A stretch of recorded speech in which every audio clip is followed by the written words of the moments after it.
ආයුබෝවන් හැමෝම සාදරයෙන් පිළිගන්නවා ප්‍රවාදයට. ශ්‍රී ලංකාව කියන්නේ අති සුන්දර දිවයිනක්. මම එහෙම කියන්නේ ශ්‍රී ලාංකිකයින්ට උපතින්ම රට ගැන එන හැඟීම නිසාම නොවේ. ලෝකකට ආයතන සංග්‍රහ සහ පුද්ගලයින් නිරන්තරයෙන් මගේ රට වර්ණනා කරනවා.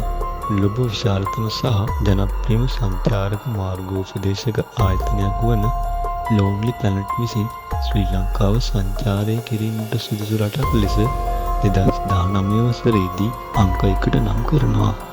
ලෝකයේ ප්‍රමුඛතම සුඛෝපභෝගී සංග්‍රහයක් වන කොන්ඩේ නස්ට් ට්‍රැවල් සංග්‍රහයට අනුව නව සුන්දරම දූපත් සහ හොඳම සංචාර රටවල් ලයිස්තුවේ ශ්‍රී ලංකාව නිතරම ඉහළින් සිටිනවා. 2023 සහ 2024 වසරවලදී තනිව සංචාරය කිරීමට සුදුසුම සහ බජට් ෆ්‍රෙන්ඩ්ලි රටක් ලෙස ලෝකකට ව්‍යාපාරික සහ මූල්‍ය සංග්‍රහයක් වන ෆෝබ්ස් සංග්‍රහය විසින් ශ්‍රී ලංකාව නිර්දේශ කර තිබෙනවා. අමතක කරන්න එපා කුඩා දූපතක් වුවත් ශ්‍රී ලංකාව තුළ ලෝක උරුම ස්ථාන 8ක් පවතිනවා. මෙයින් 6ක් සංස්කෘතික උරුමයන් වන අතර 2ක් සිංහ රාජ්‍ය සහ මධ්‍යම කඳුකරය වන ස්වාභාවික උරුමයන්. එමගින් අපේ රටේ ඇති ජෛව විවිධත්වය සහ ඓතිහාසික සුන්දරත්වය ජාත්‍යන්තරව පිළිගෙන ඇති බව පැහැදිලියි. ඉතිහාසයේ ලෙස බැලුව විට ලෝ ප්‍රකට දේශ ගවේෂකයින් ශ්‍රී ලංකාව ගැන පුදුමයෙන් යුතුව සටහන් තබා තිබෙනවා. ලෝ ඇති ප්‍රමාණය අනුව බලන කල සුන්දරම දූපත. මාකෝ පෝලෝ විසින් ශ්‍රී ලංකාව හැඳින්වුවේ එහෙමයි. ඉබන් බතුතා විසින් ශ්‍රී ලංකාවේ ස්වභාව සෞන්දර්යය සහ ශ්‍රී ලංකාවේ මනස පිළිබඳ ඉහළින් වර්ණනා කර තිබෙනවා. ඒ වගේම ශ්‍රී ලංකාව ජෛව විවිධත්වයෙන් උණුසුම් ස්ථානයක්. ඔබට පුළුවන් පැය කිහිපයක් ඇතුළත මුහුදේ තල්මසුන් නැරඹීමට, අලියතුන් සහ දිවියන් නැරඹීමට වගේම මධ්‍යම කඳුකරයේ සුන්දරත්වය විඳ ගැනීමට. ඉතින් ඔබ නියම ශ්‍රී ලාංකිකයෙක් නම් ඔබට බෑ මේ රට වචනකින්වත් හැලුවට ලක් කරන්න.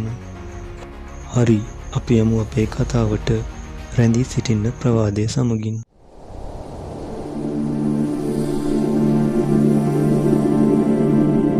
අපේ කතාවේ ප්‍රධාන චරිතය වන්නේ ආචාර්ය ආෂාද බෝස්. ආෂාද බෝස් යනු ශ්‍රී ලංකාවේ සිටින ලෝක ප්‍රසිද්ධ සාගර ජීව විද්‍යාඥවරියක සහ පරිසර සංරක්ෂණ ක්‍රියාකාරිනියක්ද වනවා. ඇය සාගර ජීව විද්‍යාව පිළිබඳ ආචාර්ය උපාධියක් ලබා ඇති අතර එම ක්ෂේත්‍රයේ ආචාර්ය උපාධියක් ලැබූ ප්‍රථම ශ්‍රී ලාංකිකයාද වේ. ඇය නැෂනල් ජියෝග්‍රැෆික් එක්ස්ප්ලෝරර් වරියක ලෙසත් BBC ආයතනය මගින් තේරු ලෝ බලපෑම් සහගත කාන්තාවන් 100 දෙනෙකුගෙන් කෙනෙක් ලෙසත් ඇගයීමට ලක්ව තිබෙනවා.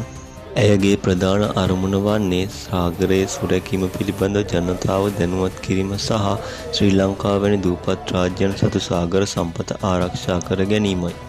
ඇය ලෝකයටම හෙළි කළ අනාවරණය කුමක්ද?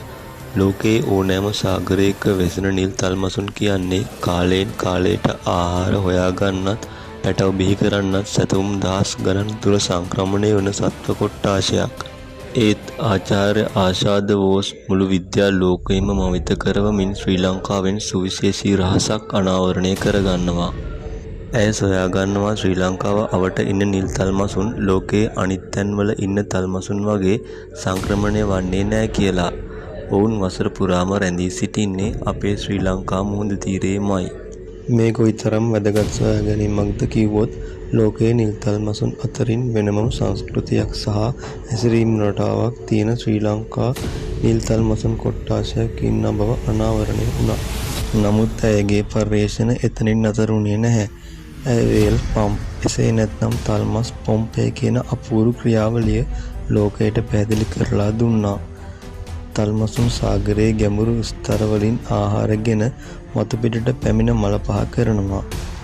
මෙම මල ද්‍රව්‍යවල තියෙන පෝෂ්‍ය පදාර්ථ නිසා සාගරයේ මතුපිට ප්‍රවාහංග වර්ධනය වනවා.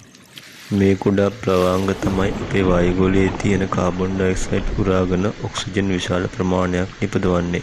මේ දැවැන්ත තල්මසුන් කියන්නේ පෘථිවියේ දේශගුණික විපර්යාස පාලනය කරන සැබෑම ජීවීන් කොට්ටාශයක්. ආෂාද බෝස් ආචාර්යවරියගේ විශාලතම අරගලය වන්නේ මේ සතුන් ආරක්ෂා කිරීමයි. ශ්‍රී ලංකාවට දකුණින් තියෙන ජාත්‍යන්තර නැව් මාර්ගය නිසා වසරකට තල්මසුන් සැලකිය යුතු ප්‍රමාණයක් නැවුවල ගැටී මිය යන බව ඇය විද්‍යාත්මකව පෙන්වා දෙනවා. ඇය පෙන්වා දෙන්නේ එම නැව් මාර්ගයේ සැතපුම් කිහිපයක් දකුණට විතැන් කිරීමෙන් එම අහිංසක සතුන්ගේ ජීවිත බේරාගත හැකි බවයි. ඇය ලෝකය වෙනුවෙන් සහ ශ්‍රී ලංකාවේ තල්මසුන් වෙනුවෙන් විශාල අරගලයක නිරත වන කාන්තාවක්. මෙම වීඩියෝට කරුණු එක්තැන් කළේ අන්තර්ජාලය සහ විවිධ මූලාශ්‍රවලින් ලබාගත් තොරතුරු මගින්. මෙහි වැරදි තැන් ඇත්නම් සියල්ලන්ටම දැනගැනීමට කමෙන්ට් කරන්න. එය ප්‍රවාදයේ නාලිකාවේ සාර්ථකත්වය වෙනුවෙන් ඉතා අගයකොට සලකනවා. එවැනි දැනුම පිරි වීඩියෝ ඉදිරියටත් නැරඹීමට ප්‍රවාදය අපේ YouTube නාලිකාව සබ්ස්ක්‍රයිබ් කරන්න.